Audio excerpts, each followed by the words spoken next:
eh, telat gitu ya, karena tadi sempat nggak bisa join Zoom, ada sedikit masalah gitu ya. Jadi kita baru bisa mulai jam 4 lebih 18. Gitu. Oke, sebentar. Oke, aku share screen dulu ya, sambil nanti kita kenalan. Udah kelihatankah teman-teman? Bisa minta tolong konfirmasi? Sudah, Kak. Oke, makasih. Oke, bismillahirrahmanirrahim. Assalamualaikum warahmatullahi wabarakatuh. Selamat sore teman-teman semua. Selamat datang di kelas bersinar, kelas sejarah gitu ya. Kenalin, namaku Halida Novi, biasa atau bisa dipanggil Halida, Kak Halida gitu ya. Aku, kalau teman-teman pernah atau mungkin selalu ikut kelas bersinar gitu ya, mungkin tutor-tutornya adalah tutor-tutor yang masih kuliah gitu ya. Kalau misalkan aku udah lulus, aku alumni Pendidikan Sejarah Universitas 11 Maret angkatan 2011. Jadi aku kuliah 11 tahun yang lalu ya. Nanti kayak, wah kalian mungkin masih apa SD, SMP, mungkin SD lah kayak. Mungkin kalian masih SD, Kak Lydia udah kuliah gitu.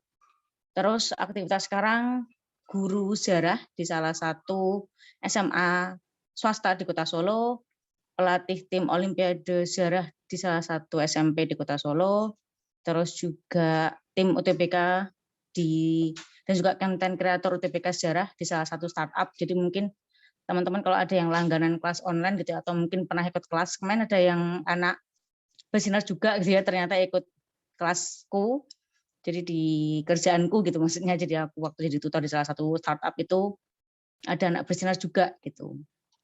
Terus juga beberapa bulan yang lalu baru aja resign dari tutor di salah satu bimbel yang banyak cabangnya di Indonesia. Mungkin teman-teman ada yang jadi member di kotanya masing-masing gitu ya. Jadi ada salah satu bimbel yang banyak cabangnya di kota-kota di Indonesia gitu. Nah, Kak Lida sempat jadi tutor di sana sebelum akhirnya resign gitu ya, karena beberapa kegiatan gitu. Jadi nanti santai aja gitu ya.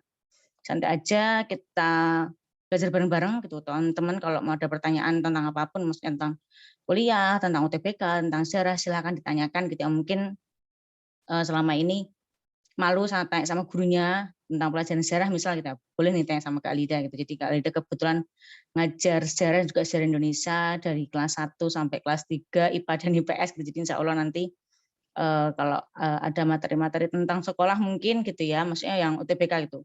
Kak aku tuh belajar UTBK di bimbel kayak gini tapi kok di sekolah kayak gini ya. Nah ini gimana sih maksudnya? Nah nanti mungkin bisa tanya-tanya gitu ya.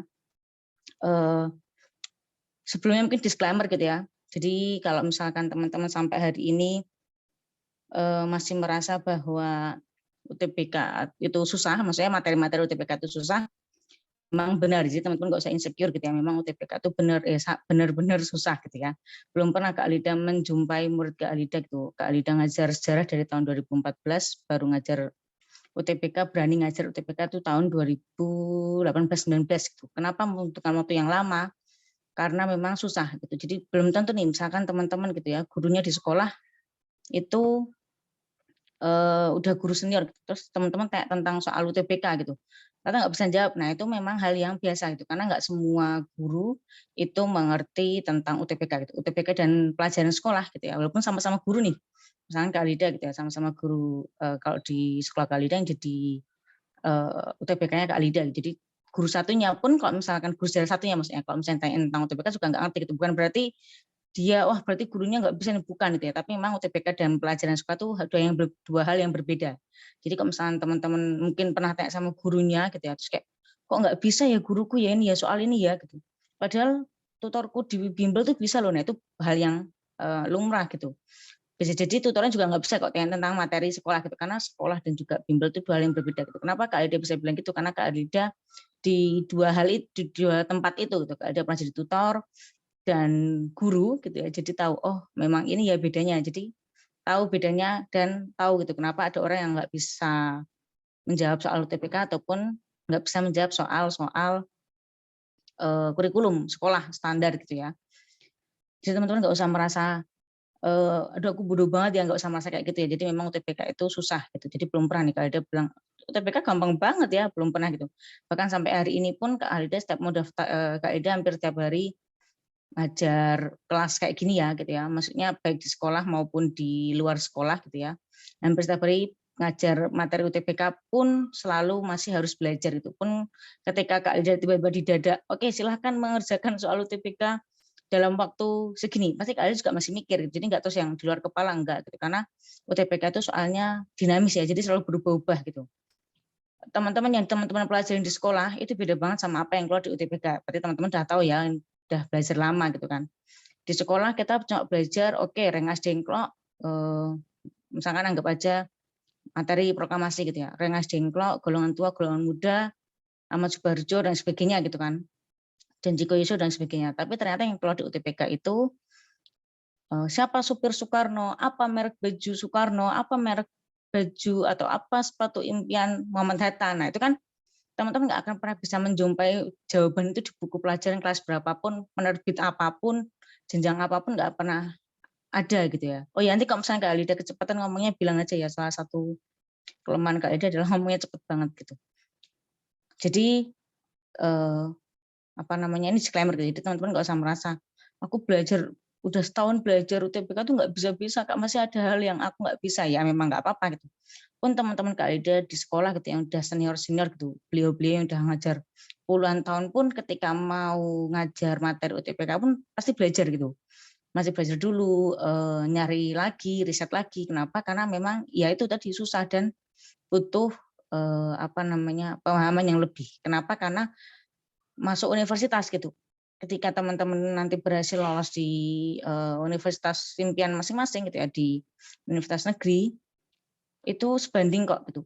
Privilege-nya, terus semua hal yang didapatkan itu sebanding dengan perjuangannya. Kenapa kok bisa bilang gitu, Kak? Karena Kak Ida udah ngalamin, Kak Ida masuk UNS, kelas Maret jalur UTBK juga 2011 gitu ya, jalur tertulis dulu namanya, jalur UTBK juga, gitu. Udah ngerasain jadi mahasiswa univ negeri, udah ngerasain jadi alumni, udah ngerasain dunia kerja, udah ngerasain hal-hal yang oh iya ya gitu. Ini mungkin ada beberapa hal yang Kak Ida ngerasa oh ini privilege kali ya, alumni dari negeri gitu. Bukan berarti yang swasta jelek atau gimana enggak gitu, tapi Kak Ida jadi adik Kak Ida itu swasta gitu ya, univ swasta di salah satu universitas swasta. Terus Kak Ida membandingkan, misalnya adik Kak Ida dan juga Kak Ida, oh iya ya berarti memang ada hal-hal yang oh ini kali ya kenapa UTBK, SBMPTN itu susah tuh karena memang di belakangnya itu ada banyak hal-hal privilege yang oh ini sebanding nih. Jadi teman-teman sabar aja gitu ya. Nanti kalau saya lulus UTBK maksudnya, teman-teman merasa oh ini kali ya. Aku tuh memperjuangkan ini ternyata worth it ya. Aku belajar siang malam pagi sore dan sebagainya ternyata worth it juga ya gitu. Jadi akan ada teman-teman akan ketika nanti sudah jadi mahasiswa gitu. Jadi itu yang Kak Ida rasakan gitu. Jadi teman-teman tetap semangat gitu ya. Jangan pernah ngerasa aduh aku nggak bisa-bisa ya bodoh banget itu enggak, tapi memang UTBK itu ada hal yang susah gitu. Jadi Kak Lida pertama kali memberanikan diri untuk ditutor di UTBK juga 40 soal cuma bener 5 gitu. Pertama juga kaget gitu, maksudnya udah sebelum Kak Lida memutuskan untuk terjun ke UTBK tuh udah ngajar 5 tahun. Udah ngajar 5 tahun, otomatis semua harusnya ya semua materi sejarah di luar kepala gitu. Tapi ketika dihadapkan soal UTBK 40 soal cuma 5. Jadi itu waktu pas daftar jadi tutor gitu ya, salah satu lain gitu. Itu cuma bener 5. Terus pernah juga seleksi online itu cuma bener apa namanya di bawah 10 gitu. Jadi sempat kaget juga oh, kenapa ya bener deh ini. Tapi yang diminta UTBK itu nggak sesimpel itu. Soal UTBK itu nggak sesimpel oke jawabannya adalah A, enggak gitu ya. Ada banyak triki-triki apalagi sejarah gitu ya. Jadi itu sekilas info tentang UTBK gitu ya dan juga sejarah. Nah, lanjut jadi hari ini kita akan bahas tentang peristiwa penting di Eropa. Itu salah satu ini materi kelas kalau teman-teman IPS gitu ya. Ini materi kelas 11 semester 1 gitu. Kalau teman-teman yang linjur atau teman-teman IPA nggak dapat materi ini ya. Jadi ini adalah materi sejarah dunia. teman-teman yang linjur hanya dapat sejarah Indonesia. Jadi kalau teman-teman yang linjur memang harus butuh effort yang lebih gitu ya dibandingkan teman-teman dengan teman-teman IPS. Jadi ini ada di materi kelas 11 semester 1 gitu. Mungkin teman-teman ada yang mau buka dulu gitu ya, ngambil buku kelas 11-nya gitu silahkan. Jadi ini adalah materi kelas 11 semester 1 bab 2. Karena bab 1 itu adalah kerajaan Hindu-Buddha gitu ya. Nah, jadi tips menjelang tes gitu ya, mungkin ada yang tesnya enggak ya, bukan mungkin, tapi udah pasti gelombang 2 gitu ya. Jadi tips jelang tes adalah yang pertama adalah jaga fisik. Jadi teman-teman harus tahu diri sendiri gitu ya. Maksudnya, oh aku tuh kalau makan makanan yang pedas nanti sakit perut nih. Aku kalau makan makanan yang ini nanti gatel-gatel nih. Atau aku kalau main kucing, aku alergi dan sebagainya. Tapi teman-teman tahu kan ya batas diri teman-teman. Jadi jangan sampai itu. Ini adalah hari-hari yang teman-teman perjuangkan itu. Mungkin ada yang gap year, mungkin ada yang udah belajar di kelas 11 itu udah bertahun-tahun, berarti kan ya setahun 2 tahun mungkin dalam persiapan untuk tes itu. Jangan sampai semuanya terus hancur hanya gara-gara diri gitu. Maksudnya itu kan bisa dicegah gitu. Tapi teman-teman kayak enggak kok aku bisa jaga diri. Nah ternyata enggak gitu. Jadi lebih baik menghindari dulu gitu. Karena ini adalah hari penting itu gitu. Teman-teman sudah mempersiapkan banyak hal, udah matang banget, jangan sampai nggak datang kayak itu hanya karena kelalaian diri sendiri. Jadi benar-benar jaga fisiknya gitu ya. Mungkin teman-teman juga udah dapat banyak kabar gitu kalau misalkan nanti di sana dingin dan sebagainya. Nah mungkin bisa nih, oh aku tuh nggak kuat dingin nih orangnya. Mungkin bisa pakai baju double misal, pakai kaos pendek mungkin yang sebelum kemeja atau sebelum baju formal. Jadi teman-teman yang tahu fisik teman-teman gitu. Jadi jangan sampai nggak konsen ngerjain hanya gara-gara kedinginan gitu. Misalkan aku udah terbiasa nih AC 16 di rumah misal. Tapi karena di tes hari H itu ya grogi, ya panik, ya deg-degan, akhirnya AC 26 aja berasa AC 10 misal. Jadi teman-teman persiapkan hal-hal yang kayak gitu ya. Itu kan teknis gitu ya, itu di luar tuh eksternal tapi bisa mengganggu kita juga gitu. Bayangin kita kerjain soal sambil nahan pis gitu ya karena kedinginan itu atau sambil nahan kedinginan, nah kan udah nggak konsen banget. Jadi jangan sampai ada gangguan-gangguan yang sebenarnya bisa kita cegah kayak gitu ya.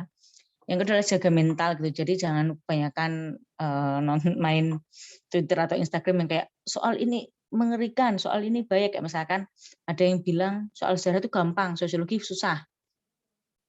Ini kalau dia tanya Samuel gitu ya. Ada juga yang bilang enggak Bu, lebih susah sejarah susah banget gitu.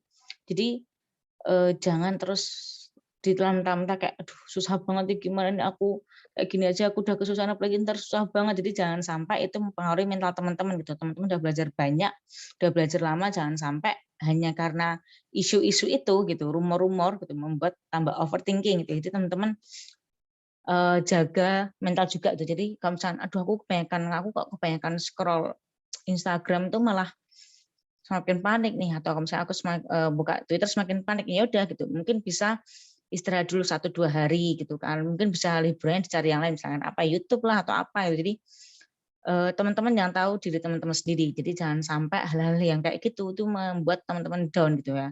Itu orang lain gitu nggak kenal tulisan siapa, nggak tahu siapa yang posting tapi masuk ke pikiran kita mempengaruhi kita, nah jangan sampai gitu. Terus juga cek teknis gitu ya, jangan sampai lupa berkas, lecek kertasnya, lipet-lipet, basah dan sebagainya, jangan sampai gitu. Itu bahaya banget gitu ya. Cek lokasi juga gitu kan. Jangan sampai bahas lagi, jangan sampai teman-teman nggak tahu lokasinya gitu. Jadi diperkirakan gitu. Kalau misalkan dari parkiran ke lokasi itu berapa lama sih? Nah, itu juga harus dipertimbangkan gitu ya. Terus cara belajar gitu, mungkin sekarang kan ada gelombang 2, mungkin keuntungan teman-teman adalah akan banyak sekali FR gitu ya. Field report. Nah, itu juga bisa dijadikan alasan untuk belajar gitu ya. Landasan untuk belajar ataupun alasan untuk belajar. Jadi semakin banyak info-info itu juga bagus, tapi kalau misalnya teman-teman semakin overthinking ya lebih baik dihindari gitu ya. Ini tips-tips menjelang tes UTBK gitu ya. Sekarang kita, nah sebelum masuk materi, Kak Ida mau share dulu soal. Ya ini nggak bisa polling ya. Bentar. Oh nggak ada. Oke. Soal nomor 1, silahkan chat di kolom chat, jawabannya kira-kira apa, nanti kita akan bahas. Jadi sebelum materi, kalau ada mau tahu dulu teman-teman itu udah ngerti belum sih sama materi ini, gitu ya. Abad ke-15 dianggap sebagai periode penting bagi perkembangan kehidupan Eropa karena A. Masyarakat mulai mempertanyakan kebenaran pendapat yang diutarakan filsuf kuno Eropa. B. Banyak penemuan yang memudahkan manusia memenuhi kebutuhannya. C. Ilmu pengetahuan dianggap sebagai aspek yang harus dipahami setiap manusia. Masyarakat mulai bangkit dari zaman kegelapan dengan mempertanyakan tradisi yang selama diterapkan. Dogma gereja dianggap sebagai sesuatu yang harus ditaati oleh setiap manusia. Oke, nggak ada yang salah, nggak ada yang benar. Maksudnya nggak ada yang salah, nggak ada yang benar. Salah, nggak usah takut salah. Lebih baik di sini salah daripada salah pasariha gitu ya. Ada D, ada C. Nggak usah takut kalau misalnya beda sama teman-temannya, kita bahas dulu. Oke, mau D, C, ada lagi kah? D, oke, terbanyak D. Mungkin ada yang mau jawab A, E, silahkan ya, nggak harus sama kayak teman-temannya gitu. D, C, D, C. Oke, Anda kasih waktu 1 menit, setengah menit lagi deh. Jadi abad ke-15 itu penting kenapa gitu. Oke, masih tetap D ya. Kebanyakan, kalau Anda catat dulu kebanyakan adalah jawabannya D. 10, 9, 8, 7, 6, 5, 4, 3, 2, 1. Oke, jawaban terbanyak masih C dan D. Kita lanjut ke soal nomor 2. Salah satu alasan revolusi industri lahir di negara Inggris adalah banyaknya bangsawan, luasnya kegiatan ekonomi, perubahan sistem pemerintahan, perkembangan iptek, jumlah masyarakat Inggris yang banyak. Apa nomor 2 jawabannya? D. Adakah lagi selain D? D lagi, oke. D, D. Oke. Oke, ini satu suara ya, D ya. Oke. 10, 9, 8, 7, 6, 5, 4, 3, 2, 1. Oke. Selanjutnya soal terakhir. Tonggak awal kemajuan masyarakat Eropa pada masa Renaissance tandai dengan apa? A, B, C, D, E. Coba kira-kira menurut kalian. Tonggak awal, jadi penanda awal masyarakat Eropa mulai maju. Oke, C enggak sih? Bisa jadi B, B, B. Jadi ada C, ada B ya. B, B, oke, kebanyakan B. C.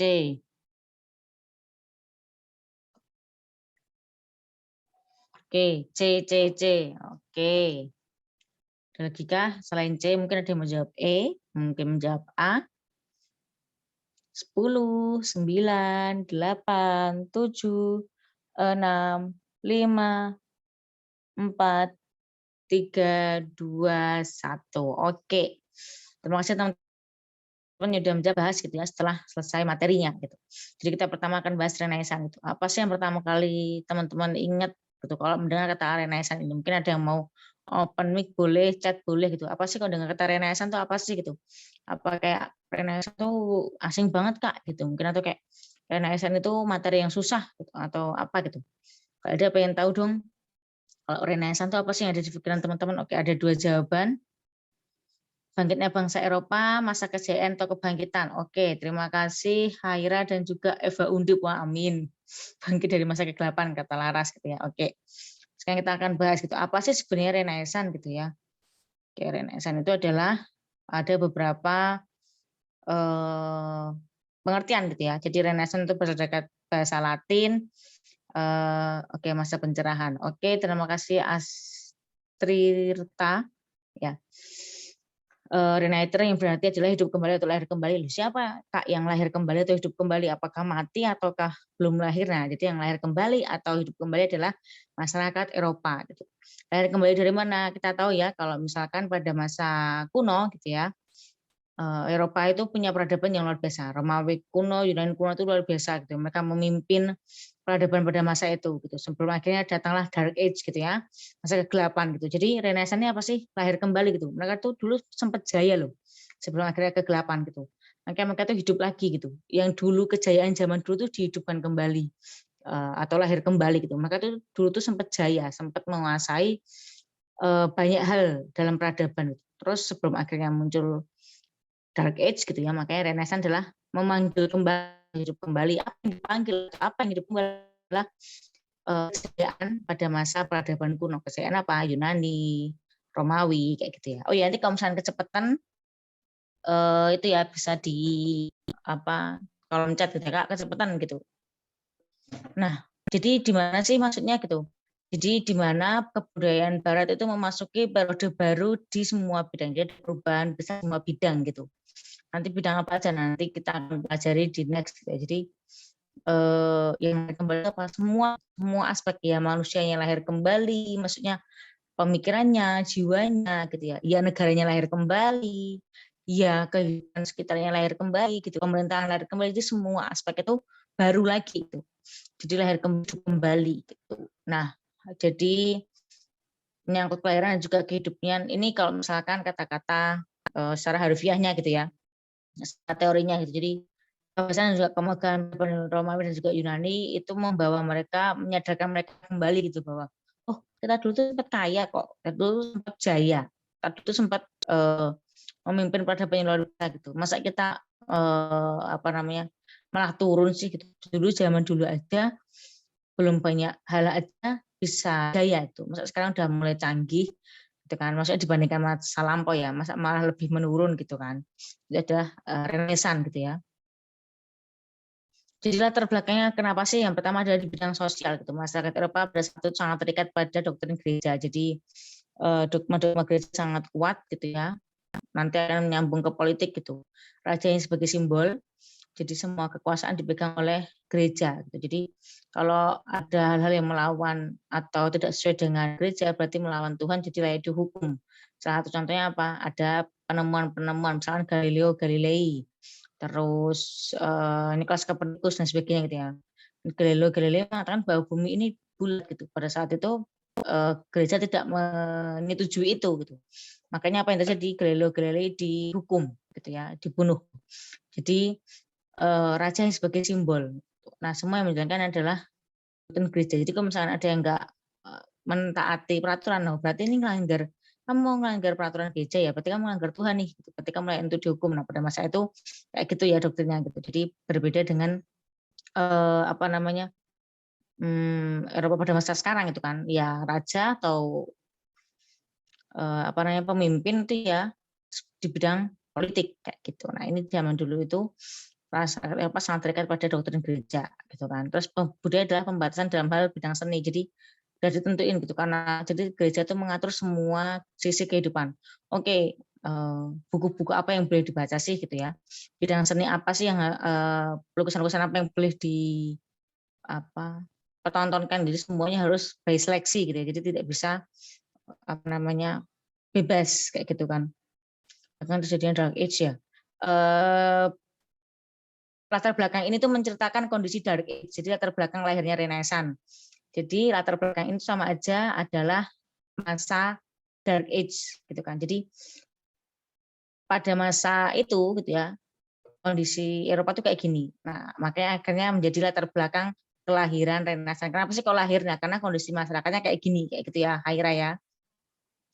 Terus politik itu adalah tadi ya udah nyambung, terus ekonomi tertutup. Jadi setiap perekonomian hanya boleh bagi dan untuk orang tertentu. Jadi misalkan ya udah kalau mau beli rempah-rempah di orang itu terus. Jadi semua yang satu Eropa yang jual rempah-rempah hanya A, satu Eropa yang jual apa namanya bahan-bahan pangan hanya B. Jadi golongan tertentu gitu. Dan juga pada masa itu masyarakat Eropa nggak berani keluar dari Eropa karena pada saat itu muncul mitos ataupun kepercayaan dari mulut ke mulut itu bahwa kalau keluar dari Eropa itu akan ada black hole, jadi ada lubang besar gitu, bisa menghisap atau memakan manusia, jadi nggak bisa balik lagi ke negaranya. Jadi banyak banget zaman dulu orang-orang Eropa itu kan, ingat teman-teman kayak ya, kenapa sih Kak nggak keluar aja dari negaranya, orang negaranya aja kayak gitu, kenapa nggak keluar aja pindah negara gitu. Apa? Karena itu ada rumor yang mengatakan gitu ya, jadi itu sudah turun-temurun gitu ya. Kalau misalkan keluar dari negara akan ada black hole gitu, lubang besar, lubang hitam yang akan menyerap orang itu dan nggak bisa balik lagi ke negaranya. Jadi makanya banyak orang-orang yang takut gitu. Jadi banyak yang nggak berani keluar gitu karena, aduh, kalau misalnya kita ketemu black hole itu ntar kita nggak bisa balik lagi loh. Kayak gitu. Jadi itu alasannya gitu. Kenapa sih mereka nggak keluar aja dari negaranya gitu ya. Terus juga ada dampak positif dari lahirnya Renaissance ini ya, berkembangnya ilmu-ilmu pengetahuan jelas ya, karena dibukanya keran gitu ya. Akhirnya mereka sadar gitu kok, oh, ternyata sadar awalnya yang otomatis ada hubungannya dengan runtuhnya Konstantinopel gitu ya, 1453. Runtuhnya Konstantinopel ini juga membuat orang-orang Eropa terutama ya kayak shock gitu loh.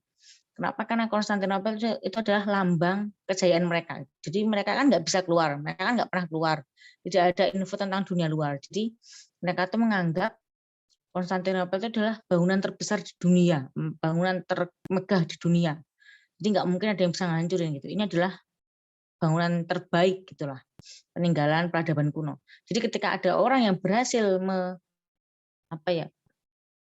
menjatuhkan, merebut, meruntuhkan itu pun dari orang luar, itu kayak loh, kok ada sih orang luar yang berani? Loh, ternyata di luar tuh udah semaju ini ya. Ternyata di luar tuh udah ada orang yang bahkan bisa pergi dari negaranya ke negara orang lain.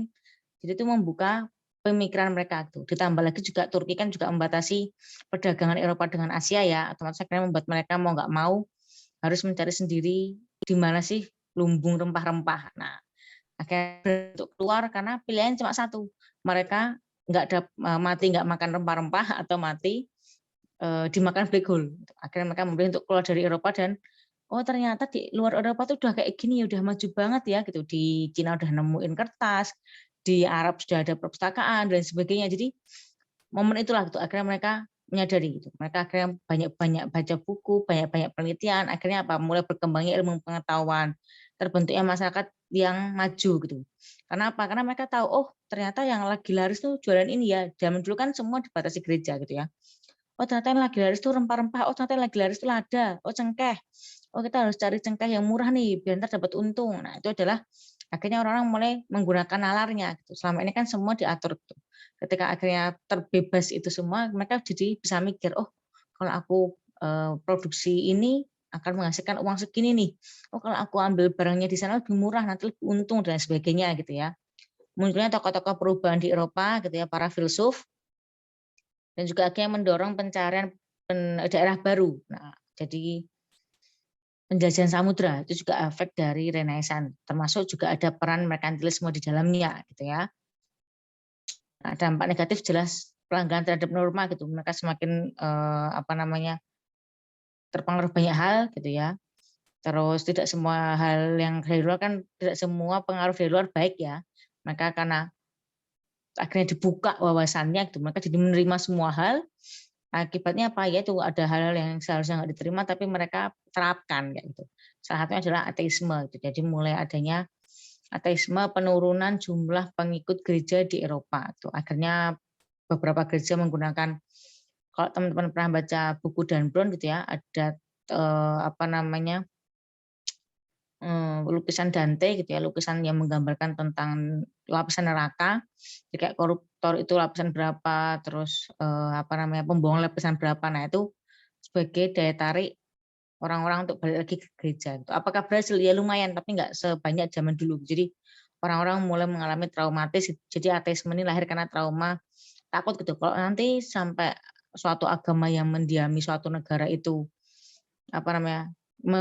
berkuasa, nanti kayak zaman dulu lagi nih, dark age lagi. Padahal mereka sudah merasakan enaknya pengetahuan itu. Mereka sudah merasakan enaknya bisa keluar masuk negara, keluar masuk pemerintah daerah itu mereka udah ngerasain itu, makanya mereka tuh trauma kalau nanti mereka beragama gitu ya, maksudnya mengikuti dogma-dogma lagi nanti nggak boleh ngapa-ngapain lagi nanti.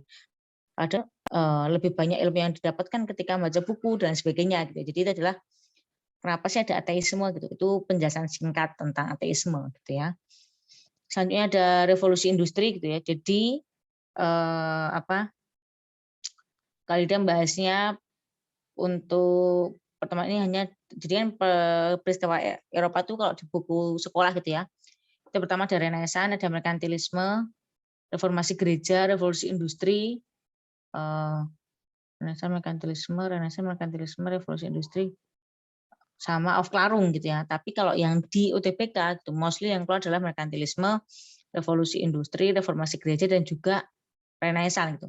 Nah untuk hari ini Kak Ada kan bahas tentang Renaissance juga revolusi industri. Nah jadi di next pertemuan Kak Ada akan lanjutkan tentang dua itu. Kenapa sih Kak engkau nggak semua empat-empatnya itu di sekolah aja 4 aja jadi 1 bulan gitu ya. Kalau misalnya kita bahas dalam waktu 1 jam 4 itu terlalu keburu-buru gitu, terlalu padat. Nah, jadi Kak Ida pengen itu kita belajarnya sekilas. Jadi ini tuh belajar bukan untuk belajar awal, tapi buat reminder teman-teman aja gitu ya. Makanya Kak Ida mau dikit-dikit. Jadi mungkin ada hal-hal yang mungkin teman-teman skip, teman-teman lupa. Oh iya ya ternyata ini ya. Nah itu harapannya gitu ya. Jadi bukan ngejar materi kayak di sekolah yang langsung aja yuk 1 jam 1 bab gitu. Nah, mungkin bisa gitu. Bisa aja kita 1 jam 4 materi bisa gitu ya. Tapi lagi-lagi nanti akan terlalu keburu-buru gitu ya. Jadi Kak Ida pengennya oke kita belajar pelan-pelan aja tapi menyasar kayak gitu ya. Selanjutnya ada revolusi industri, jadi peralihan dari manual menjadi menggunakan mesin. Bermula dari negara Inggris dan juga muncul pada abad ke-18 gitu ya. Nah, mungkin teman-teman selama ini bertanya-tanya gitu, kenapa sih kok bisa muncul dari Inggris gitu ya? Apa sih keunggulan Inggris? Jadi Inggris itu lebih unggul dibandingkan negara lain karena satu Inggris memiliki daerah jajahan yang luas. Amerika aja bekas jajahan Inggris gitu kan. Bahkan penjara untuk orang-orang berkerah putih gitu ya, penjahat lagi, kriminal-kriminal yang terdidik gitu ya, white crime aja penjaranya di Australia. Jadi benar-benar besar gitu ya jajahannya. Singapura termasuk daerah persemakmuran Inggris juga gitu. Jadi Inggris itu punya daerah jajahan yang luas dibandingkan negara-negara Eropa yang lain gitu. Jadi Inggris itu termasuk negara awal yang sudah sudah mapan gitu. Maksudnya dibandingkan negara-negara yang lain itu masih baru, kayak Amerika aja bekas jajahan Inggris gitu kan. Jadi ketika negara-negara yang lain itu baru merdeka, baru membebaskan diri dari penjajahan, Inggris itu udah duluan gitu. Mereka udah jadi negara yang besar gitu ya. Terus keamanan stabil jelas ya, karena apa? Karena mereka sudah lama menjadi negara sendiri gitu. Beda kan misalkan Indonesia gitu. Indonesia pada tahun 45 awal ya pasti masih terombang-ambing gitu ya. Karena apa? Karena baru merdeka, negara baru gitu. Jadi jangankan keamanan gitu ya. Tata negara aja masih bikin baru bikin partai, baru bikin siapa presidennya, siapa wakilnya gitu ya. Negara-negara yang baru mikir kayak gitu, Inggris sudah punya struktur yang jelas soal kepemimpinan raja dan sebagainya jelas gitu ya. Jadi itulah alasannya gitu. Kebebasan dalam bermasyarakat gitu ya. Jadi masyarakatnya dibebasin. Jadi tidak ada paksaan, tidak ada pembatasan gitu. Inggris memiliki tenaga ahli dalam bidang industri. Nah ini jadi masyarakat Inggris itu juga senang sama bidang teknologi juga manufaktur. Jadi pertama kali yang muncul adalah manufaktur ya. Jadi terutama di bidang pakaian gitu. Terus Inggris itu sangat menghargai temuan masyarakatnya. Misalkan nih ada yang penemu mesin misalnya sepele banget apa gitu ya. Itu pun dihargai gitu. Jadi ketika dihargai kan kita senang ya, kayak wah diapresiasi kita senang nih. Word of affirmation gitu ya. Kita diapresiasi kan senang gitu. Nah, termasuk juga masyarakatnya. Jadi bahkan Inggris tuh punya kayak badan kayak hak paten gitu loh. Jadi kayak punya lab sendiri, hak paten. Jadi kayak masyarakat nemuin apa. Jadi setiap hari itu jadi bisa dibilang kayak setiap hari itu ada penemuan-penemuan baru dan selalu diapresiasi gitu. Kita kan kalau seneng gitu kan berarti kan misalnya ngerjain latihan TBK bener semua kan kita pasti mau deh belajar lagi gitu. Karena oh iya ya kita seneng ya gitu. Betul juga dengan masyarakat Eropa. Jadi mereka tuh senang banget penelitian, senang banget menciptakan proyek-proyek gitu. Kenapa? Karena apresiasi negaranya gitu. setiap ada karya baru tuh selalu diapresiasi gitu. Bahkan ada hak paten atau hak label atau bahkan lembaga yang khusus ngurusin tentang penemuan-penemuan masyarakat ini kayak gitu. Terus memiliki banyak tenaga kerja dan pengembangan iptek dan juga ilmu pengetahuan tadi ya. Jadi mereka tuh terbiasa untuk riset, terbiasa untuk baca tuh udah biasa banget. Jadi ketika muncul apa ya fenomena baru dari yang awalnya mesin jadi manual jadi mesin tuh mereka udah siap gitu. Oh, oke gitu. Mereka udah tahu harus menggunakan untuk apa nih. Penemuan itu mau diapain itu mereka udah tahu gitu. Kenapa? Karena mereka sudah matang dari ketika mereka masih jadi manual. Jadi itu ada alasannya kenapa sih Inggris bukan negara lain gitu ya. Jadi tahapan revolusi industri ada 3. Yang pertama adalah home industry gitu ya, dikerjakan di rumah dengan peralatan sederhana dengan produk adalah barang kebutuhan sehari-hari. Jadi gini, penemuan pertama adalah alat pemintal benang gitu ya. Jadi ada misalkan nih dalam satu RT gitu lah ya gambarannya. Satu RT misalnya ada 10 rumah. 10 rumah itu ada satu rumah bosnya gitu ya. Dia adalah pemilik sutra hasil dari ulat sutra misal gitu ya. Nah, nanti 9 orang yang lain itu adalah pekerjanya. 9 orang itu nanti ngambil bahan benang tadi di rumah bosnya terus mereka mengerjakan di rumah masing-masing. Jadi setiap rumah itu pasti punya alat pemintal benang gitu. Nah, kelemahannya apa dari home industry ini? Kelemahannya adalah satu tidak bisa dikontrol gitu ya. Misalnya 9 orang nih, yang satu dalam waktu 5 jam selesai 5 benang misal. Yang satu lagi sehari cuma bisa 1, yang satu lagi 1 jam selesai 2. Jadi kan nggak bisa dikontrol gitu. Dan mereka tuh nanti kalau udah jadi dikembalikan ke bosnya baru dapat upah. Jadi upahnya sesuai dengan hasil mereka. Makanya setiap orang tuh beda-beda. Kalau misalnya mereka sehari cuma dapat 5 ya udah, sehari dapat 10 ya beda lagi gitu. Jadi tidak ada interaksi antara bos dan juga karyawan pada masa home industry ini. Semuanya kerja di rumah, jadinya semua orang punya alat pemintal benang itu dan hampir semua pekerjaannya sama. Jadi ambil barang di bosnya terus diolah di rumah nanti diberikan ke bosnya sambil ambil uang kayak gitu. Itu adalah masa home industry. Nah, habis itu seiring berkembangnya zaman mulailah yang namanya manufacturing industry gitu ya. Sudah memiliki tempat produksi dan juga sudah memiliki tempat penjualan hasil produksi. Nanti ada akan bahas di next slide gitu ya. Yang terakhir adalah factory system atau pabrikan. Jadi mulai menggunakan mesin, memiliki tempat jualan yang terpisah. Nah, maksudnya gimana? Kayak gini. Manufacturing industri adalah jadi rumah. Tadi kan ambil barang doang ya di rumah bosnya, masih di rumah masing-masing. Nah, sekarang semuanya di rumah bosnya, tapi rumah bos itu dibagi 3 bagian. Bagian depan itu adalah tempat jualan, jadi kayak toko gitu lah ya, ada etalase gitu lah ya kok sekarang ya. Ruang tengah itu adalah rumah majikannya, jadi rumah pribadi, private areanya mereka. Yang ketiga adalah tempat produksi, jadi kayak pabriknya. Jadi semua orang yang awalnya kerja di rumah, pindah ke ruang 3 ini, pindah ke tempat produksi ini. Jadi semua orang memintal benang di tempat produksi ini. Terus nanti kalau sudah jadi, misalkan, oke, membuat 10 syal, misalnya dibagi satu orang, silakan dapat berapa, ada yang dapat 1, ada yang dapat 2, kayak itu misalnya. Ini kalau udah jadi 10 syal, dijual di ruang 1 atau di bagian rumah paling depan. Nah, apa manfaatnya? Adanya interaksi. Jadi bosnya tahu, oh kenapa sih kok si A ini lebih cepat daripada si B? Oh si A ini menggunakan teknik ini, si B itu masih manual banget nih misal, atau si C ini banyak ngobrol sama si D nih kayak gitu. Nah, jadi kelebihannya adalah bos bisa memantau pekerjaannya. Kok kemarin kan nggak bisa kan di rumah. Jadi cuma target oke silakan mau kerja jam berapapun yang penting sehari harus dapat 5 misal atau sehari minimal 1. Nah, jadi nggak bisa dikontrol ya. Karena mereka yaudah terserah misalkan ada yang kerja dari pagi 1 jam sekali istirahat misal. Ada yang di lembur malam aja paginya mereka hal lain. Nah, jadi kan lebih bebas ya. Nah, tapi pada masa manufacture ini semuanya kumpul jadi rasanya bisa memantau. Selain itu juga era aja bosnya. Selain itu juga adanya interaksi antar pekerja. Jadi kan tahu, oh itu caranya bikin gimana sih? Oh gini ya. Oh ternyata caranya biar cepat kayak gini ya. Jadi ada interaksi. Kok kemarin kan di rumah semua, ambil ketemu di bos, ambil udah bikin di rumah gitu ya. Nah kalau manufacturing industri ini mereka itu ada interaksi dengan masyarakat, ya masyarakat dengan sesama pekerja kayak gitu. Jadi itu adalah gambaran manufacture gitu. Nah terus gambaran factory system adalah mulai banyak pekerja dan mulai menggunakan mesin. Akhirnya tempat jualan terpisah. Jadi gini, ini nanti cikal bakal lahirnya pabrik. Tempat jualan ini kan jadi satu nih. Akhirnya semua ruangan ini jadi full rumah majikan. Tempat jualannya akhirnya dipindah ke tempat lain, tempat produksi juga di tempat lain. Jadi nanti akhirnya lahirlah pabrik, makanya namanya adalah factory system gitu ya. Mulai lahirnya pabrik. Jadi misalkan rumahnya ini di Jakarta gitu ya, pabriknya di Bandung gitu misal.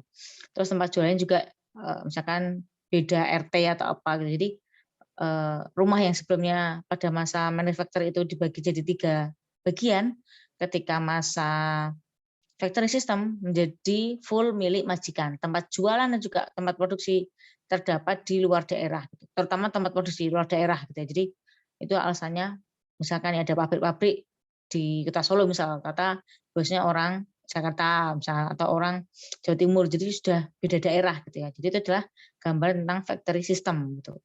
Jadi yang awalnya dibagi 3 jadi full menjadi awalnya yaitu adalah rumah majikan seperti sedia kala ketika pada masa home industry gitu ya. Tapi bedanya adalah semua pekerjanya bekerja di tempat produksi yang di beda daerah tadi. Kayak gitu. Itu adalah gambaran tentang factory system gitu ya. Nah, pengaruhnya apa sih revolusi industri bagi dunia? Nah, munculnya industri besar-besaran, jelas ya. Semua akhirnya memproduksi. Biasanya yang bikin baju itu seminggu cuma dapat 2 misalnya. Sekarang sejam dapat 5, gitu kan ada yang mesin. Dulu tuh kalau misalkan mau jualan apa ya, misalnya produksi apa gitu ya, butuh waktu berhari-hari. Sekarang dalam hitungan jam sudah jadi. Nah, akhirnya apa? Maka jadi banyak industrial gitu ya. Mereka tergerak untuk menemukan hal-hal lain, alat-alat lain yang menguntungkan bagi industrinya gitu kan. Urbanisasi. Jadi ini tuh sejarah awalnya adalah orang-orang desa gitu ya. Itu mendengar kabar kalau di kota itu banyak pabrik-pabrik nih, kayak pabrik-pabrik rumornya membutuhkan banyak tenaga manusia. Makanya orang-orang yang di desa meninggalkan pekerjaan mereka di desa, pindah ke kota semua. Mereka nggak tahu kok ternyata di kota itu karena ada banyak mesin, otomatis butuh sedikit orang. Yang awalnya 10 butuh 10 karyawan jadi cuma butuh 1 sebagai operator mesin aja. Kenapa? Karena semua udah dipakai sama mesin. Nah, otomatis 9 orangnya ngapain? Udah pindah dari desa ke kota, udah meninggalkan semua yang di desa gitu ya. Mereka udah nggak ada lagi, kalau balik desa juga udah nggak ada pekerjaan gitu kan. Jadi akhirnya apa? Mereka menetap di kota. Itulah akhirnya nanti menjadi muncullah slum-slum area gitu atau slum-slum area gitu ya. Nah, nanti ke geografi, sosiologi ya. Jadi area-area kumuh gitu ya.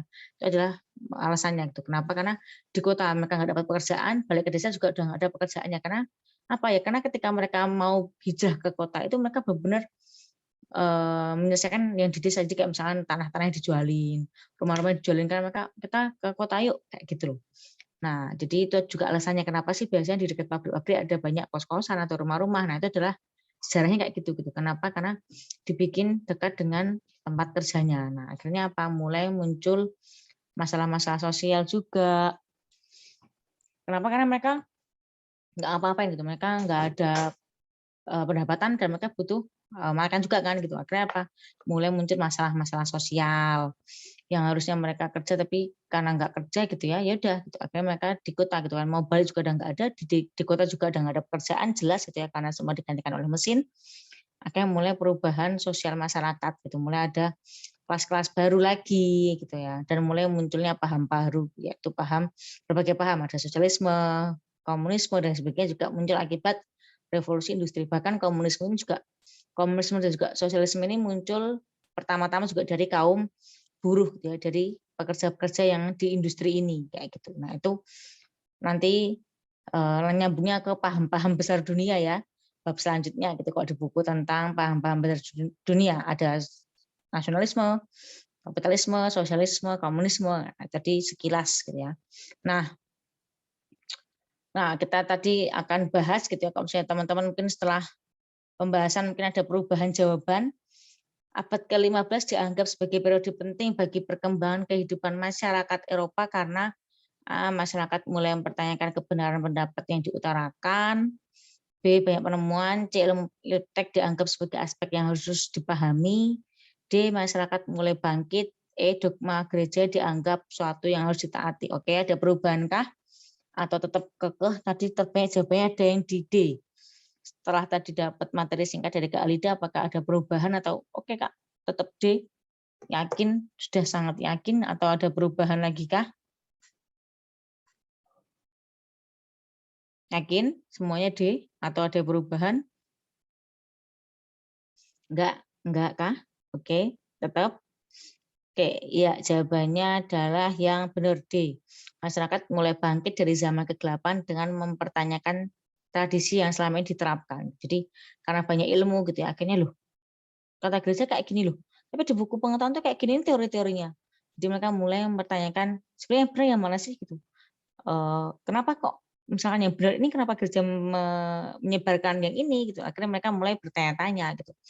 Mulai mempertanyakan jangan-jangan selama ini ilmu yang kita tahu, wawasan yang kita tahu ini salah semua nih jangan-jangan nih kayak gitu. Jadi mereka mulai mempertanyakan kenapa? Karena mereka mulai baca banyak sumber gitu ya, mulai baca banyak buku, banyak referensi, melakukan penelitian sendiri kayak benar nggak sih kalau api itu dibuat bisa dari gosokan kertas misal, benar nggak sih kalau ini tuh didinginin jadi beku. Nah makanya mereka melakukan banyak eksperimen kayak gitu ya. Terus soal kedua, salah satu alasan revolusi industri lahir di negara Inggris adalah ya perkembangan jumlah iptek ya. Banyak bangsawan juga enggak ngaruh walaupun kerajaan gitu ya. Luasnya kegiatan ekonomi juga enggak. Perubahan sistem pemerintahan dari dulu juga selalu presiden raja gitu ya. Jumlah masyarakat Inggris yang banyak gitu belum tentu juga. Jadi jawabannya benar yang D. Oke. Terakhir soal nomor 3 gitu. Tonggak awal kehidupan masyarakat pada masa Renaissance ditandai dengan tadi jawaban terbanyak teman-teman adalah yang C, ada juga yang D tadi ya. Jadi tonggak awal kemajuan masyarakat Eropa itu adalah tonggak awal, itu berarti kayak penanda awal gitu ya. Apa sih tanda kalau masyarakat Eropa itu udah mulai maju nih pas Renaissance itu. Pas Dark Age kan mundur gitu ya. Bahkan benar-benar terisolasi itu. Terus pas Renaissance kok maju tuh tandanya apa? Buktinya apa gitu ya.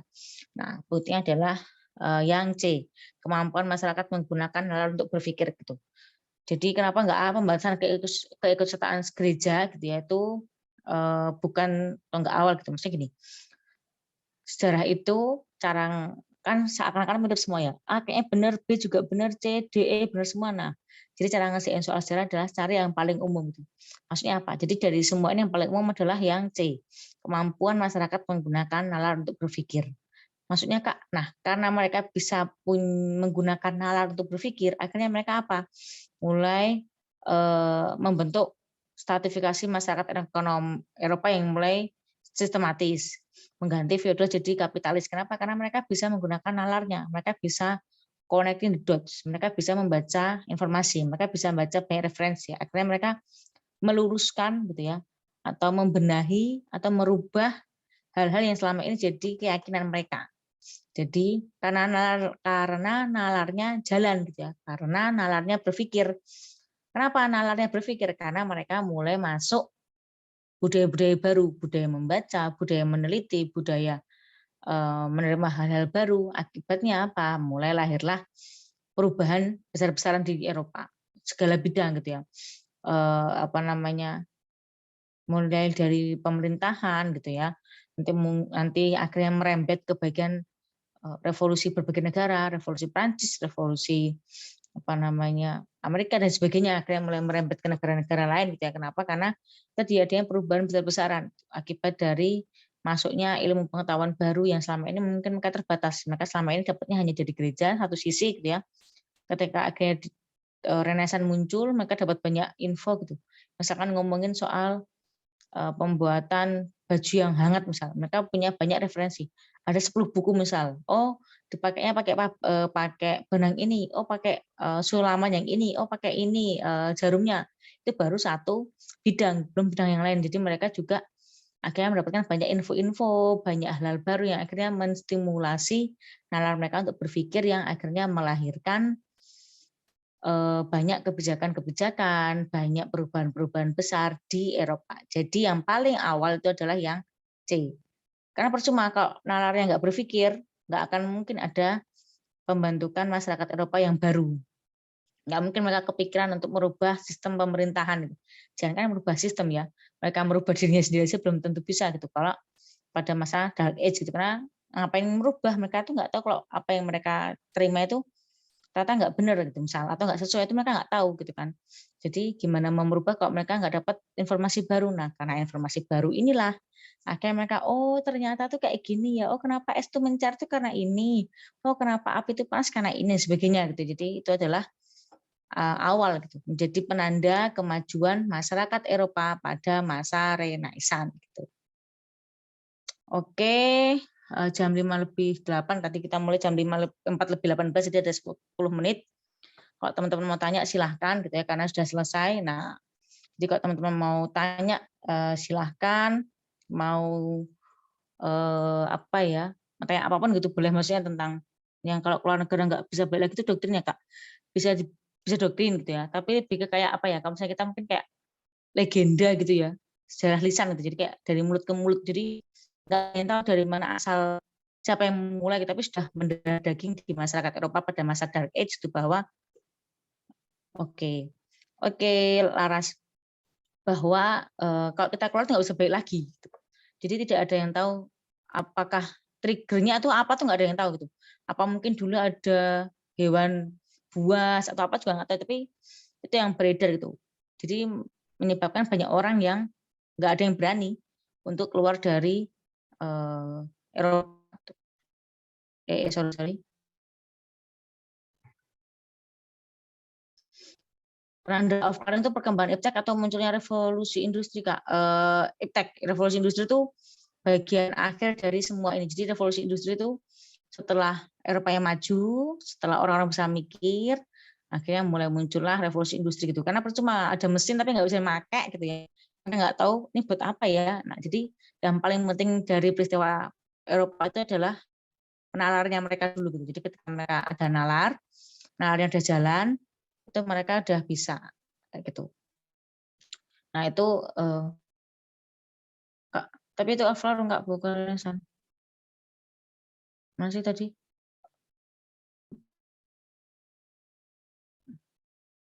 Bentar-bentar. Tapi itu penanda Alvaro itu oke. Jadi kalau misalnya teman-teman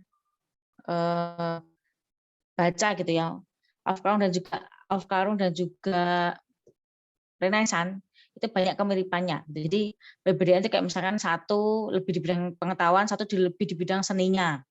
Jadi misalkan banyak seniman-seniman, banyak satu yang munculnya banyak filsuf-filsuf, sebenarnya Alvaro dan juga Renaissance ya, makanya Alvaro itu jarang banget keluar di UTBK gitu ya, karena dia tuh di beberapa bagian tuh ngikut di Renaissance gitu ya. Jadi ada yang membedakan antara Renaissance dan juga ada yang membedakan antara Renaissance dan juga Aufklärung, ada juga yang dijadikan satu. Jadi Aufklärung itu kalau di buku-buku itu mesti pembahasannya dikit, karena biasanya tuh Aufklärung itu lebih ke sama kayak Renaissance, tapi kayak lebih ke apa ya, bidang seninya gitu loh. Jadi kalau Renaissance kan lahirnya filsuf-filsuf, filsafat-filsafat gitu ya.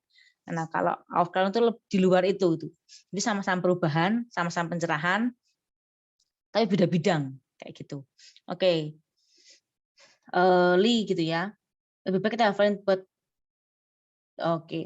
Jadi ada perubahan untuk UTBK ini gitu ya. Kak Eli juga sempat, loh kok gitu ya gitu ya. Jadi sudah bertahun-tahun UTBK sejarah itu nggak pernah ada tokoh. Maksudnya gini, jarang banget pertanyaannya apa kebijakan di Inggris yang paling berpengaruh itu nggak mungkin keluar gitu di UTBK. Berarti lebih ke kayak analisis gitu. Tapi tahun ini ternyata kayak gitu tuh muncul. Jadi mulai banyak tokoh-tokoh dan nggak cuma sejarah, sosiologi juga. Jadi mulai apa sih perannya tokoh ini gitu. Kenapa sih tokoh ini kok muncul di Renaissance misalnya gitu ya. Kenapa sih emang berperan apa? Nah, itu mulai muncul gitu. Padahal Galida selalu bilang nggak usah terlalu fokus ke tokoh-tokoh gitu. Karena lebih penting ke konsep. Ternyata tahun ini setelah bertahun-tahun yang lalu gitu ya, nggak pernah muncul tokoh karena dianggap terlalu gampang. Ternyata banyak tokoh-tokoh yang muncul di UTBK tahun ini. Jadi kayak lebih ke apa peran Dendles itu kan sebenarnya udah nggak hot ya, maksudnya di sekolah pun udah jarang banget pertanyaan kayak gitu kan, karena itu kayak ya masa sih pertanyaan kayak gitu kan. Tapi ternyata ada perubahan untuk tahun ini. Gitu. Jadi mungkin bisa gitu ya dibahas-bahas lagi misalkan tokoh-tokoh yang penting-penting aja gitu, kayak misalkan jenderal-jenderal di kolonialisme, mungkin hanya Daedalus lah, Van der Capellen lah, Peter Bush lah, kayak itu. Jadi yang benar-benar yang penting-penting aja. Jadi nggak usah semua diapalin, dan lebih ke kenapa sih mereka penting itu, kenapa nama mereka kok sampai tercatat di buku ini, kenapa, oh ternyata Daedalus itu penting banget karena dia adalah jenderal yang apa sih gitu. Jadi teman-teman pelajarinya kayak itu. Jadi jangan ngapalin oke Daedalus adalah apa-apa-apa itu. Tapi kenapa sih tokoh ini kok bisa sampai harus muncul di materi ini tuh kenapa gitu. Memang kalau nggak ada dia kenapa gitu. Oh ternyata dia tuh penting banget nih, kalau nggak ada dia bisa jadi Belanda nggak bisa masuk nih ke Indonesia gitu. Jadi kita harus tahu kenapa tokoh itu penting gitu. Jadi itu tahun ini tuh lebih ke kayak gitu ya. Jadi teman-teman mungkin bisa dicicil belajar kayak gitu. Jadi kalau sejarah tuh selalu kalau dibilang lebih banyak baca wawasan di luar buku pelajaran itu, karena buku pelajaran kalian tuh benar-benar menyumbang dikit banget untuk pembelajaran UTBK, benar-benar adalah pokoknya gitu ya. Mau buku apapun gitu, karena Kak Alda juga nulis buku ajar gitu ya. Jadi Kak Alda tahu kalau misalkan materi yang di pelajaran sekolah tuh nggak menjawab sama sekali kebutuhan teman-teman untuk belajar UTBK gitu, karena beda hasil inputnya beda gitu. Teman-teman di sekolah inputnya outputnya apa, di UTBK outputnya apa. Jadi kalau misalkan teman-teman punya referensi buku lain itu lebih bagus gitu ya. Kayak misalnya apa sih kalau UTBK ya banyak lah ya itu ya. Jadi cara belajarnya mungkin kayak gitu. Bisa mulai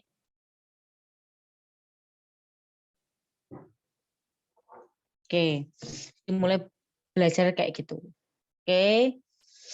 Aku jawab dulu dari Kaira. Aktif untuk pahamin sejarah dunia, revolusi-revolusi ada nggak sih Kak? Oke. Jadi sebenarnya pahaminnya adalah kalian harus paham alurnya. Jadi itu lebih mempermudah. Misalkan gini, periodisasi sejarah di Indonesia. Mungkin teman-teman bisa ngapain dari masuknya agama misalnya. Yang pertama itu adalah masa praksara. Oke, selesai masa praksara mulai munculnya Hindu-Buddha. Oke, habis Hindu-Buddha itu mulai masuk masa Islam. Habis masa Islam itu kolonialisme. Habis kolonialisme itu Jepang. Habis Jepang itu pergerakan nasional dan sebagainya. Jadi teman-teman pahami konsepnya. Misalkan gini, sejarah perang-perang penting di dunia. Pertama itu sejarah dunia dulu. Kenapa sih ada sejarah dunia? Perang dunia satu. Kenapa sih ada perang dunia satu? Oh karena ada ini. Kenapa sih perang dunia 2 muncul? Oh karena balas dendam perang dunia 1. Kenapa sih kok perang dingin muncul? Kan udah selesai nih perang dunia 2. Kok ada perang dingin lagi? Padahal Amerika sama Rusia itu satu kubu. Kok bisa musuhan sih di perang dingin? Kan udah sama-sama tahu kelemahan dan kekuatan masing-masing. Percuma dong. Oh ternyata perang dingin ini muncul akibat dua negara itu pengen jadi yang paling kuasa di dunia ini. Jadi teman-teman bisa merangkai alurnya. Jadi kenapa sih ada ini? Karena peristiwa sejarah itu kan berurutan ya. Jadi namanya domino gitu ya. Jadi nggak mungkin tiba-tiba langsung Z, itu nggak mungkin, mesti ada A, B, C, D sampai Z. Jadi nggak mungkin Z, L, M itu nggak mungkin. Pasti urut A, B, C, D, E. Jadi teman-teman pahami gitu dulu. Urutannya itu gimana sih gitu. Karena saling berkaitan. Jadi kayak misalkan habis Renaissance gitu, nanti reformasi gereja dulu, baru revolusi industri kan. Kenapa kok reformasi gereja muncul? Karena orang-orang kayak semacam protes gitu ya. Ini bertahun-tahun kita dapat ilmu ini kok salah nih, gitu kan. Itu muncul. Akhirnya revolusi industri, orang-orang udah mulai berpikir, akhirnya mereka menciptakan alat-alat yang mempermudah mereka. Jadi nyambung gitu. Itu baru satu bab gitu kan, belum bab yang lain. Jadi cara belajar adalah disambungin gitu ya. Dari satu bab ke bab lain, jadi mulai dialurin, jadi dibikin kayak plot gitu. Itu terus tadi Astria, setelah revolusi industri di Inggris ada revolusi apa lagi Kak? Urutan yang benarnya. Jadi revolusi industri itu beda dengan revolusi yang lain ya. Kalau revolusi industri itu masuknya ke peristiwa penting di Eropa. Jadi masuknya sama kayak Renaissance, sama kayak Aufklärung, sama kayak merkantilisme, reformasi gereja, dan revolusi industri. Ada 5 peristiwa besar. Cuman yang mostly keluar itu adalah merkantilisme, revolusi industri, Renaissance, dan reformasi gereja. Ada 4. Nah, revolusi-revolusi yang lain itu beda lagi. Revolusi besar dunia.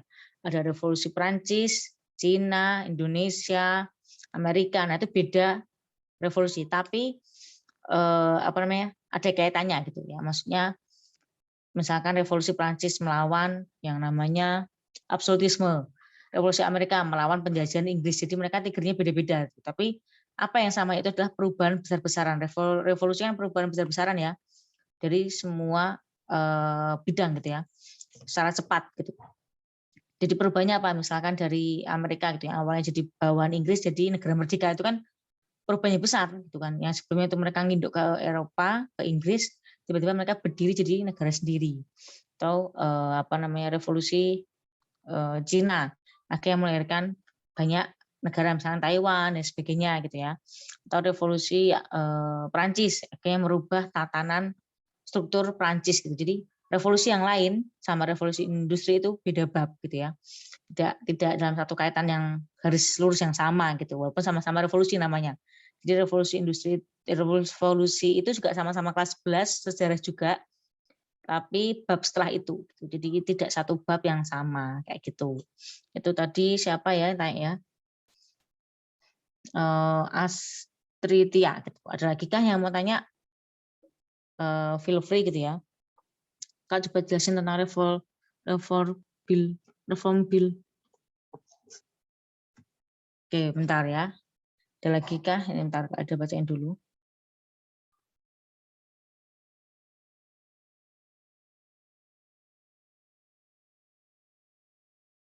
Oke, sebentar ada ini ya, benerin apa namanya? Tarsiran HP terus sebentar ya.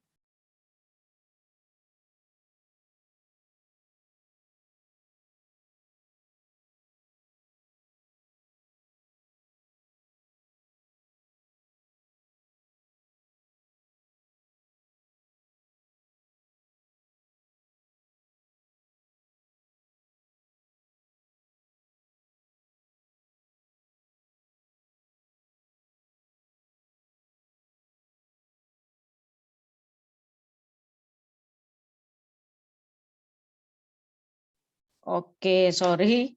Nah, tadi udah narger gitu ya. Oke. Farel Gozi, Kak coba tolong jelasin reform bill. Jadi reform bill itu sebenarnya nggak ada kaitannya sama ini ya, tapi nggak apa. Jadi reform bill itu kan ya ini ya, undang-undang reformasi 1832 kan, tentang sistem parlemen Inggris gitu ya. Jadi itu kayak sistem perubahan pemilihan gitu ya. Apa namanya? Perwakilan orang-orang yang di Inggris gitu. Sebenarnya reform bill ini tuh kayak hak masyarakat kayak gitu. Jadi bayar pajak berapa sih? Jadi tentang lebih ke tentang kondisi yang namanya aja reformasi ya. Jadi kayak merubah itu kan berubah form itu kan formulanya atau bentuknya gitu. Jadi dirubah. Oke, mau pajaknya itu berapa sih? Jadi kita jelas loh, mau pajak berapa? Pemilihannya gimana? Bayarnya ke siapa? Perwakilannya siapa? Jadi kayak merubah sistem perwakilan, perwalian, pajak, pemilihan di masyarakat Inggris kayak gitu. Jadi itu penjelasan singkatnya sih. Oke, nah teman-teman jangan lupa untuk isi form itu ya, gitu. Value sebenarnya form ini nggak apa namanya jarang keluar juga gitu ya, tapi bagus untuk pemahaman secara umum kayak gitu. Oke, ada lagi kah yang mau tanya sambil ngisi apa? Ini presensi gitu ya. Bisa teman-teman, nah, mungkin nanti 25 lah ya kita selesaikan, ada persiapan maghrib juga gitu kalau di tempat Kalida gitu ya. Nah, mungkin teman-teman juga bisa apa namanya persiapan kayak gitu. Oke, teman-teman semangat belajarnya gitu ya. Kira-kira perang Rusia sama Ukraina bakal keluar nggak? Yang mungkin di sosiologi, karena kan itu sosiologi ya, maksudnya apa kondisi masyarakat kan, karena kan ngaruh ke masyarakat gitu ya. Tapi sejauh ini belum ada info tentang Rusia dan Ukraina. Tapi kalau COVID gitu ya, itu udah masuk di materi sejarah. Oke ya. Jadi kalau corona itu udah mulai masuk di soal-soal sejarah gitu, karena kalau udah beberapa kali itu COVID masuk ya. Tapi kalau Ukraina dan Rusia gitu ya, mungkin lebih ke sosiologi. Karena perubahan kemarin sempat ngobrol sama guru sosiologi juga itu, karena itu lebih ke sosiologi banget dibandingkan sejarah gitu, walaupun sebenarnya itu sudah dari awal pecahnya Rusia dan sebagainya itu kalau misalnya ditarik gitu ya. Jadi lebih ke sosiologi untuk soal-soal ya maksudnya ya. Tapi kalau pembahasan bisa, tapi kalau untuk soal-soalnya malah masuk ke sosiologi gitu karena kayak konflik dan sebagainya gitu. Gitu Anggun Fitrah gitu ya. Jadi teman-teman semangat gitu ya UTBK-nya ini adalah hari yang teman-teman tunggu-tunggu sudah bertahun-tahun berbulan-bulan teman-teman belajar pagi siang sore malam gitu ya. Mungkin juga bisa disiasati belajar yang lain kalau misalnya udah capek nonton buku, bisa nonton YouTube atau ikut kelas-kelas kayak gini gitu ya. Siapa tahu teman-teman cuma bosan sama tutornya aja gitu, bukan bosan belajar gitu ya. Oh, ketemu tutor baru, ketemu teman-teman baru jadi lebih seru ya. Ganti kelas gratis yang lain. Jadi ganti kelas yang gratis yang lain. Jadi ada refreshing-nya. Jadi belajarnya nggak cuma sama tutor di bimbel aja atau guru aja gitu, tapi ada suasana baru. Jadi hanya suasananya yang lagi nggak oke aja gitu ya. Jadi jangan patah semangat gitu ya. Ini emang lagi di sini ujiannya gitu ya. Udah ngerasa kayak aduh kok nggak cepet-cepet tes sih, tapi kalau tes juga belum siap gitu ya. Tapi kalau belajar terus juga udah capek, udah males gitu. Tapi kalau tes juga belum siap. Nah, ini di sini tantangannya. Jadi jangan sampai teman-teman terlena. Boleh istirahat bentar gitu ya, scroll-scroll dikit boleh, tapi jangan sampai terlena. Ingat teman-teman dalam persiapan ini jauh-jauh hari, jauh-jauh bulan, jangan sampai pas hari H malah nggak bisa datang karena sakit atau karena apa namanya pas ngasihin nggak fokus karena kedinginan dan sebagainya. Itu kan hal-hal yang bisa ditanggulangi sebenarnya kayak gitu ya. Jadi semangat terus teman-teman, udah 24 gitu ya. Selamat belajar, selamat libur juga hari ini karena libur. Selamat sholat maghrib buat teman-teman yang muslim. Terima kasih teman-teman, nanti selalu kita akan ketemu lagi di kelas-kelas bersinar gitu ya. Atau mungkin di kelas lain kalau misalnya kita rata-rata ketemu kayak kemarin dan ketemu di kelas yang lain gitu ya. Terima kasih, selamat sore teman-teman. Wassalamualaikum warahmatullahi wabarakatuh.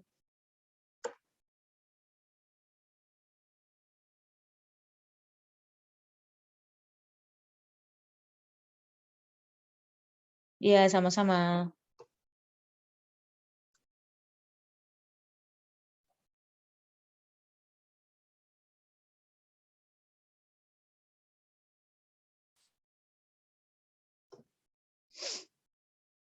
Iya.